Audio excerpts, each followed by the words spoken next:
ಆರಂ ಸುದ್ದಿ ಕನ್ನಡ ಸುಸ್ವಾಗತ. ನೀವು ಆರಂ ಸುದ್ದಿ ಕನ್ನಡ ವೀಕ್ಷಿಸುತ್ತಿದ್ದೀರಿ.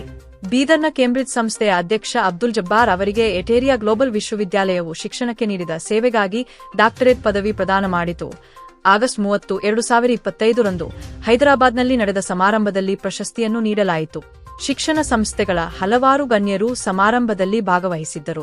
ತಮ್ಮ ಭಾಷಣದಲ್ಲಿ ವಿಶ್ವವಿದ್ಯಾಲಯದ ಉನ್ನತ ಅಧಿಕಾರಿಗಳು ಅಬ್ದುಲ್ ಜಬ್ಬಾರ್ ಅವರ ಶೈಕ್ಷಣಿಕ ನಾಯಕತ್ವ, ಸಾಂಸ್ಥಿಕ ಅಭಿವೃದ್ಧಿ ಮತ್ತು ಶಿಕ್ಷಣದ ಗುಣಮಟ್ಟವನ್ನು ಹೆಚ್ಚಿಸುವಲ್ಲಿ ಅವರ ಪ್ರಯತ್ನಗಳನ್ನು ಶ್ಲಾಘಿಸಿದರು. ಅಧ್ಯಕ್ಷ ಅಬ್ದುಲ್ ಜಬ್ಬಾರ್ ಅವರ ನೇತೃತ್ವದಲ್ಲಿ ಕೇಂಬ್ರಿಡ್ಜ್ ಸಂಸ್ಥೆಯು ಹೊಸ ಸಂಶೋಧನಾ ಕಾರ್ಯಕ್ರಮಗಳನ್ನು ಪ್ರಾರಂಭಿಸಿದ್ದಲ್ಲದೆ ವಿದ್ಯಾರ್ಥಿಗಳ ಬೌದ್ಧಿಕ ಮತ್ತು ವೃತ್ತಿಪರ ಅಭಿವೃದ್ಧಿಗಾಗಿ ಹಲವಾರು ಉಪಕ್ರಮಗಳನ್ನು ಪರಿಚಯಿಸಿತು. ಈ ಸಂದರ್ಭದಲ್ಲಿ ಮಾತನಾಡಿದ ಅಬ್ದುಲ್ ಜಬ್ಬಾರ್, ಈ ಯಶಸ್ಸು ವೈಯಕ್ತಿಕ ಸಾಧನೆಯಲ್ಲ, ಆದರೆ ಇಡೀ ಸಂಸ್ಥೆಯ ಸಾಮೂಹಿಕ ಪ್ರಯತ್ನಗಳ ಫಲಿತಾಂಶವಾಗಿದೆ ಎಂದು ಹೇಳಿದರು.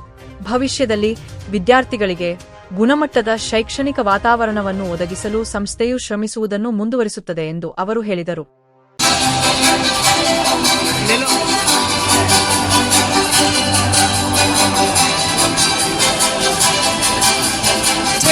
Global University.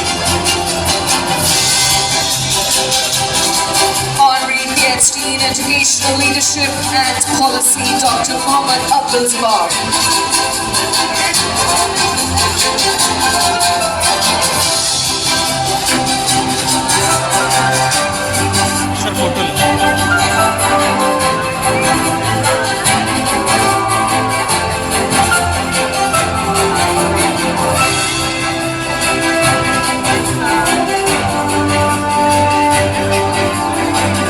Next we have an honorary PhD in Education